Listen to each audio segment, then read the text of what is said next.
All right, good afternoon. It's 3 o'clock p.m., Wednesday, June 19th, 2024. I'm Deputy Mayor Jacob Palmiso calling to order the regular session of the Logansport Board of Public Works and Safety. We will start with the Pledge of Allegiance. I pledge allegiance to the flag of the United States of America and to the republic for which it stands, one nation, under God, indivisible, with liberty and justice for all. Roll call. Adrian Grant, Here. Chris Martin, Jacob Palmiso. Here. All right, now on the approval of minutes for the June 12th, 2024 meeting. I'll make a motion to approve June 12th minutes. I will second. Is there any further discussion? Call for question. Jacob Palmiso, Yes. Adrian Grant, Yes. All right, now the approval of claims for $6,705,888.55. This includes claims of $93,928.43, draft claim for $280.08, investment claims for $6,500,000, trash claim for $111,680.04. Make a motion to approve the claims as presented. Second. Is there any further discussion? Call for question. Adrian Grant, Yes. Jacob Palmiso. Yes. All right, public comment. Is there anyone in the audience who'd like to come up and say anything? Please come up and state your name and address for us. And seeing none, no old business. We're on to new business. First up, we have city lot use requests from Cause for Pause for the farmer's market lot. Is anyone here to represent Cause for Pause? Okay. Do you mind coming up here for a second? I thought so. Didn't want to assume. But just at the table there. And state your name for us. Melissa Gurney. Thanks, Melissa. And so you guys are looking to utilize the lot after the farmer's market is done. Yes. On a couple of Saturdays coming up here. Is that the idea? We'd ask about using it while there was traffic there, but they said because they have food, they do not want animals there at that time. But Okay. Hopefully we can still catch some of their traffic because Yeah. And I wondered about the possibility of finding another area maybe within that park space that might be suitable for you guys to set up while they're there. I mean, I'm happy to give you guys permission to do this. It would be wonderful to have, Yeah. to be able to while the crowd is still there. How would we pursue that? And I'm not 100% sure yet. That's something we might have to work out. And so maybe this first time you could do it afterwards if we can't figure something out. But I was thinking that maybe we could circle up with Jan afterwards and talk about maybe a spot within the park when that is kind of finished up that would make sense for you guys. And the animals are all in cages, Yeah. so they wouldn't be out. Yeah, and then they could still be visible, expanded a little bit, but not too close to the food vendors that might make That would them be wonderful. nervous. So I'm happy to. Park by the flower vendors or something. Yeah, exactly. So we'll go ahead and approve your request. Now, you guys have insurance for this, Yes, correct? it's on file here because we've done roadblocks. Okay, great. And so with that, I'm happy to give you guys permission to do it. So you're looking for permission to use the farmer's market location during the hours 12:30 to 3:30 on June 29th, July 13th, July 27th, August 10th, and August 24th. Is that correct? And it may be in the future, we'll come back and ask for longer, depending if it works or not. Yeah, absolutely. And if we figure something out in the meantime, we can talk. Could they use Heritage Park? That was a question I wasn't sure about and how. Yeah, I don't see why not. I mean, they wanted to do it during, That would be wonderful. I think it would make more sense to do it during during their hours. That would be wonderful if we could. But the grass isn't established in the new area yet. Yeah, I was just thinking the concrete or something. You don't want to put them on the parking lot. Well, the farmer's market kind of folds into that other parking lot, and then we'd have to look at that one that ends up being overtaken. What dogs are we talking about? There'll be in crates, but we have 4 dogs right now and 5 Not very much space. cages of cats. Yeah. I mean, essentially one decent-sized tent is what you guys have. We have 2 tents. 2 tents.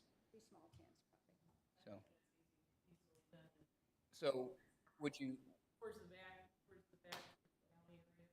I mean, would we prefer that we just work towards doing something like that? I mean, is that something we can do through the Parks Department to get them permission and then not have to worry about this? I had worked with the Parks Department before to use McCord's Pavilion at Riverside, and we tried that, but we had no traffic at all. So I'm wondering if we could do Heritage Park, that would be wonderful. Okay. So would you still want us to put this through, or would you rather? I'd rather do that.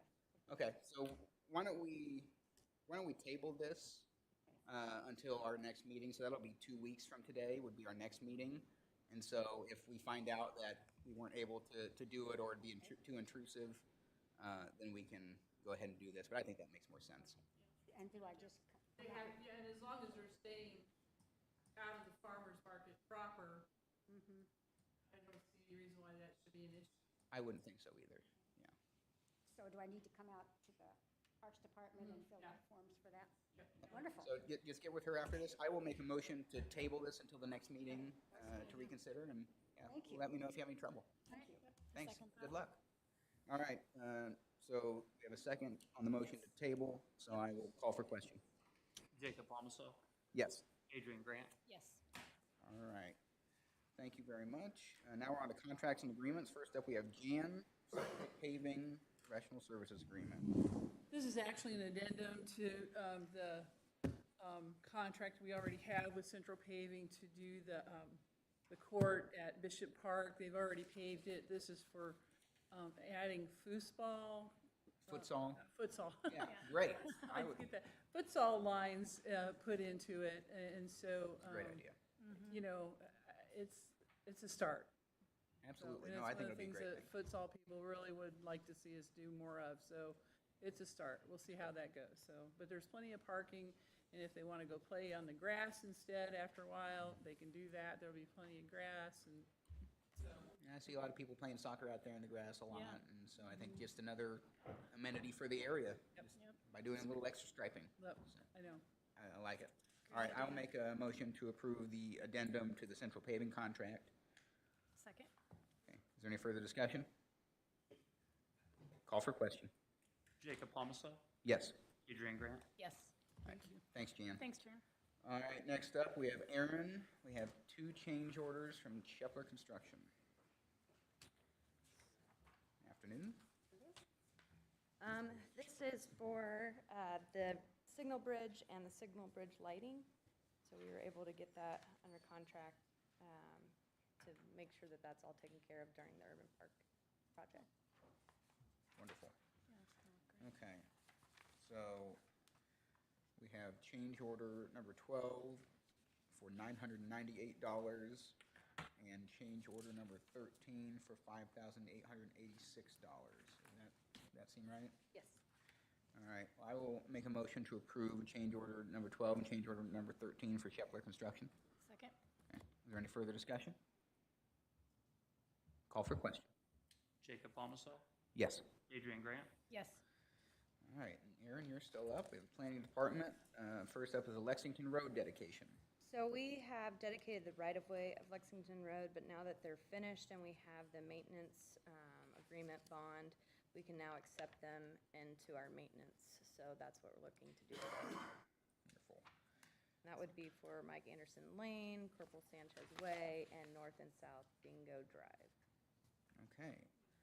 Well, I will make a motion to accept the dedication for North and South Dingo Drive, Mike Anderson Lane, and Corporal Sanchez Way. Second? Is there any further discussion? Call for question. Adrian Grant, Yes. Jacob Palmso. Yes. And then next up, we have a request for change in traffic flow from 10th and 11th Street and Riverside Drive. Yes, so, Chief Yike and, the street department, Tony Shanks, went with us, to walk this site and try to determine how we can make the flow a little bit better with the event center going up in that area.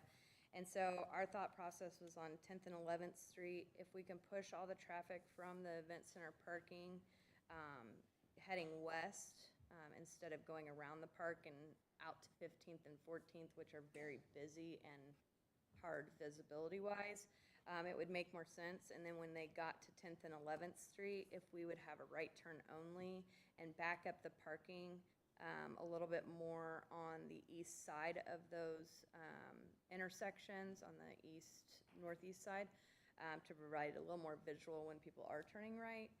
They'd obviously be able to go around and then turn, up another street and cut back over or go to 6th Street or what have you. So that's kind of our thought process in doing that. It would change Denzel Drive.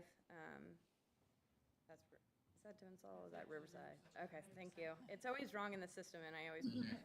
Riverside Drive would be two-way basically right at their drive so that they could go westbound and then continue one way the rest of the way around the park after that.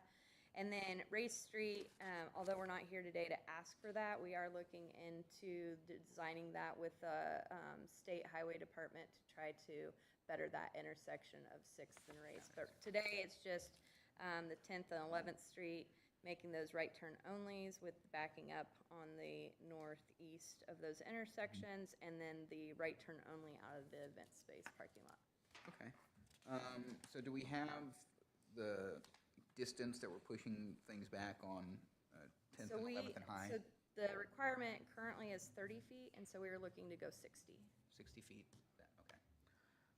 And then as far as signage needed down there, Tony, do we have that prepped or?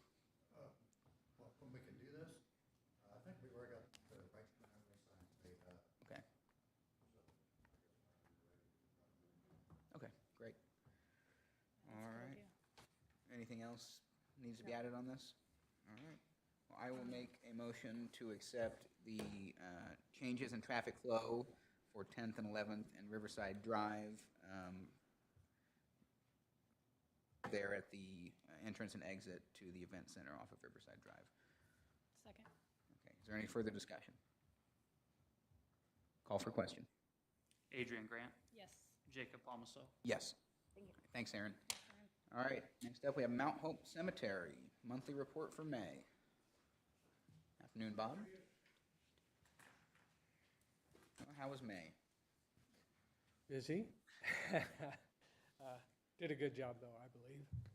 Always. We took care of all the cleaning, maintained equipment, assisted grave locations. We sold 12 graves, had 16 burials, drove 1,571 miles/hours to get this done, and mowed a total of 535 hours and used 77.3 gallons of fuel. Great. That's a lot of mowing.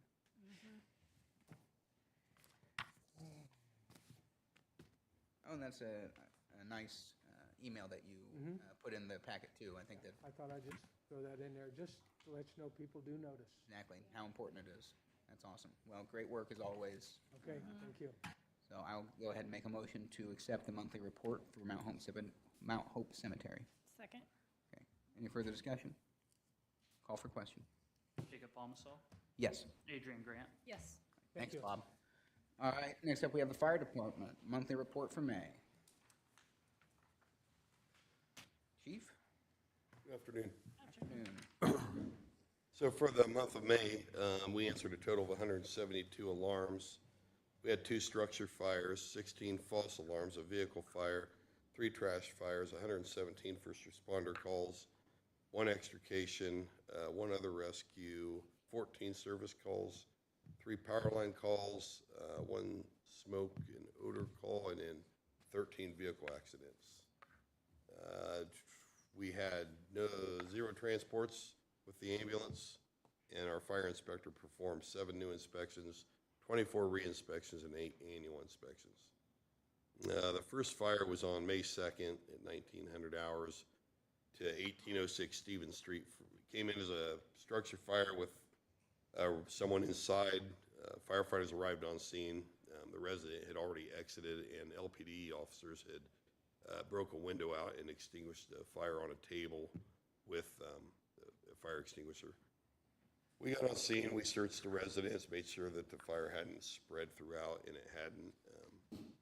We then called our investigator in. He conducted the investigation.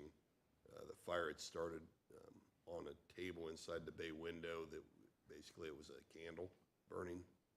So the fire was pretty much just there on the table. We had no injuries noted. The one resident was treated at the hospital for some smoke inhalation and maybe some minor burns.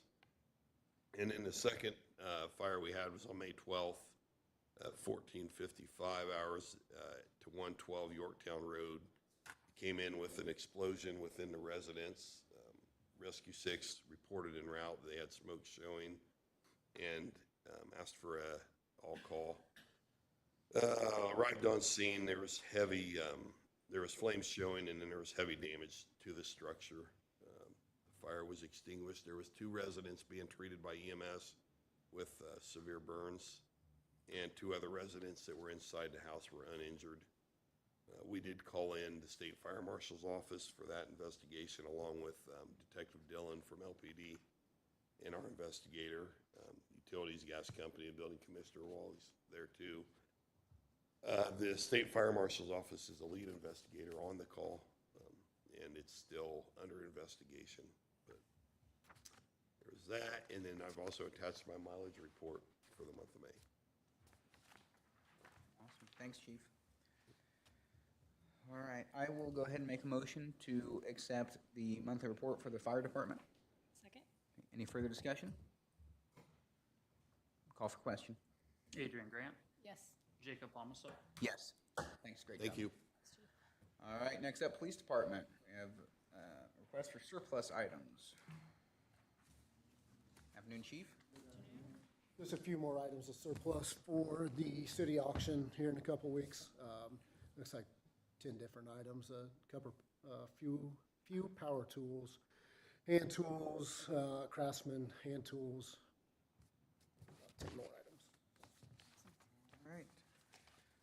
I will go ahead and make a motion to accept the list of surplus items from the police department. Second? Is there any further discussion? Call for question. Adrian Grant, Yes. Jacob Palmaso. Yes. Thanks, Chief. Thanks, Chief. All right, next up, we have Parks Department, monthly report for May. May, how long ago? That was a while ago. It feels like it. We're already. So the RFP was put out for the Dykeman Clubhouse, and we've had so far 6 interested companies participate or ask for the RFP. So next Wednesday is our deadline for those, so they should, hopefully we'll see who proposes to be a part of that. So we are going to go ahead, and since the Board of Works meeting is canceled, we're going to go ahead and have a Parks Board meeting to have a public meeting that day. So we did receive our final letter of approval from the DNR for the master plan, and so now we're just working on figuring out how we can pay to print it. It's 500 pages long. It's kind of a big document. So anyway, we had a very successful event for both our ribbon cutting and our grand opening for the Right to Bark Park. I'm very pleased with the turnout, and people are really enjoying it. I think we're having a regular following, and so it's been kind of fun to see. So still waiting on change orders to replace the fascia on the Lower Spencer shelter, but we'll be getting to that. And then it looks like just about there's just final touches on the last shelter at Spencer Park that were new buildings that we're putting in. And so back then, it was just, the floors were complete by the end of May, but we're moving along pretty good now, so. We already talked about Bishop Park, Urban Park, you know, it's coming along very well. I think we still have, obviously, electrical work, lamp posts and pedestals throughout the park itself. The historical displays are being worked on, and there is, the game court is the other thing that we're working on as well. And its first event is coming up on September 7th by the Rooster, so. Anyway, we've got lots of summer help. I can't, you know, if you wanted to, there's a list of how many each of the, that's my phone, sorry. Seasonal help, we've been able to hire 10 parks, 12 at the golf course, 2 for recreation, and the pool has 28 people. So we're well-staffed, which I'm very pleased about. So, I think I already did that one, so, we are working on a new plumbing, a restroom at the back of Dykeman Park. The plumbing has all been stubbed out and the floor has been poured. That's a Shepler construction project, and hopefully that'll be done by the end of the summer, so, let's see. And Mulehausen Aquatic Center is definitely up and running. They are moving along.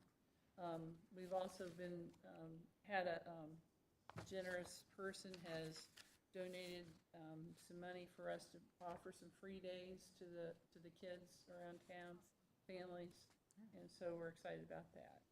We picked up Christmas displays from the Marion factory. They're being stored at Slusser's Green Thumb, and so. Anyway, we're coming along really good. Lots of things going on. Busy, busy, busy. Lots of program. I think Kira's going to be exhausted by the end of the summer. Yeah. Anyway. Yeah, counting down the days till school starts again. Yeah. Okay, and then just FYI on the golf report, our full season passes are up 74 from last year. That's an amazing increase. And dollar rounds are up by 1,200, and our daily rounds are up by 909. So we are having a great summer, even if, you know, probably the heat isn't helping this week, but it's going very well, so anyway. All right. Any other questions? I don't think so. Thank you, Jan. I'll go ahead and make a motion to accept the monthly report for the Parks Department. Second? Call for question. Jacob Palmasol, Yes. Adrian Grant, Yes. All right, next up, we have the Parks Department surplus items. Yeah, we have about, 10 items there, so some for the parks and some from the golf course. Very good.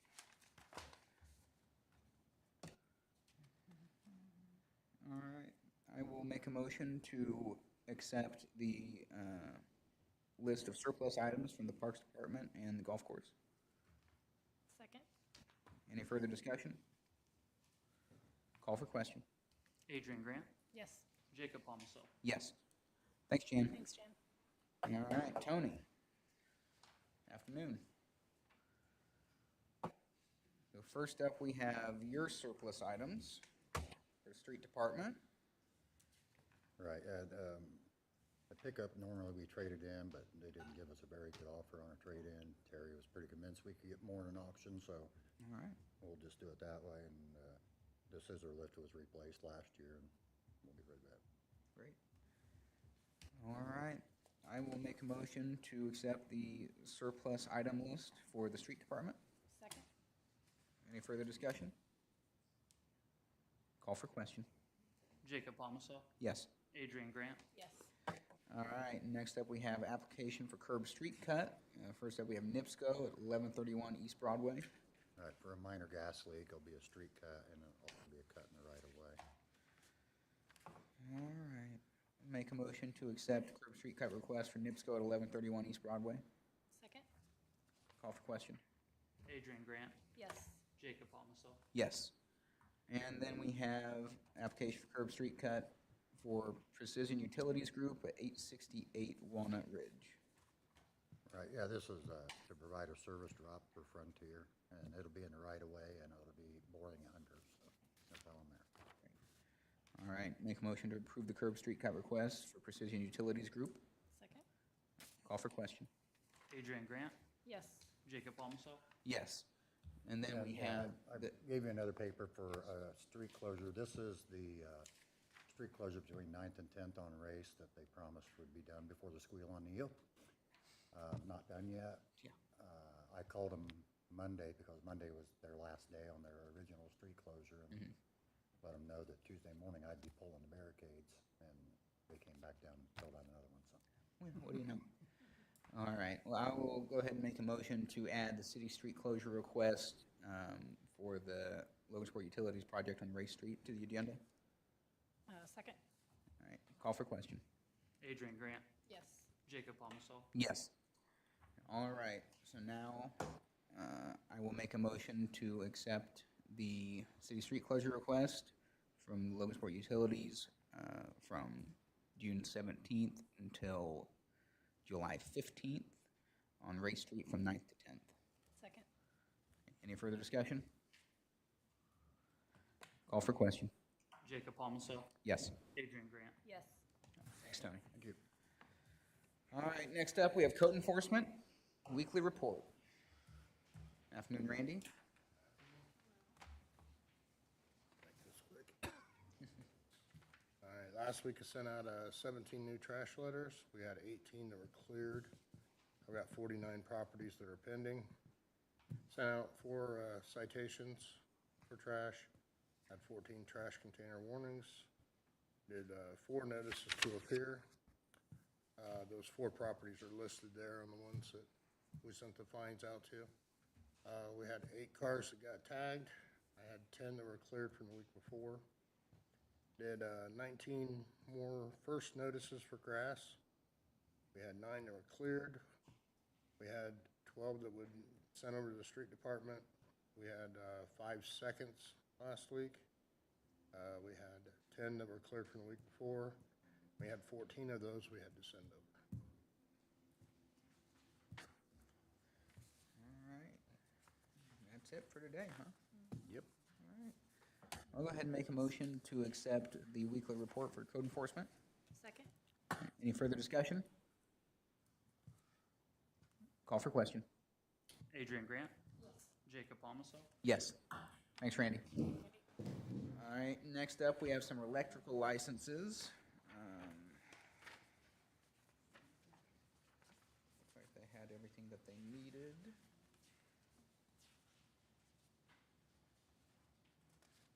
All right. So I will go ahead and make a motion to accept the electrical licenses for Brandon Parrott, doing business as PMB Electrical Services LLC, for Jeffrey Fissel, doing business as Fissel Electric Service Incorporated, for Rod Summers, doing business as Summers Electric, for Heath Summers, doing business as Summers Electric, and for Ron Keys, doing business as Shambon Son LP. Second? Any further discussion? Call for question. Jacob Palmso, Yes. Adrian Grant, Yes. All right, no more new business. Board member comments. Adrian, you got anything? Just hope everybody stays cool, hydrated out there. Yep, absolutely. I don't have anything, so we can move on to miscellaneous business and any matters not already considered, including ADA Section 504 compliance or concerns. Seeing none, I will make a motion to adjourn. Second? Call for question. Jacob Palmso, Yes. Adrian Grant. Yes. All right, we're adjourned 3:28 p.m. Thanks, everybody.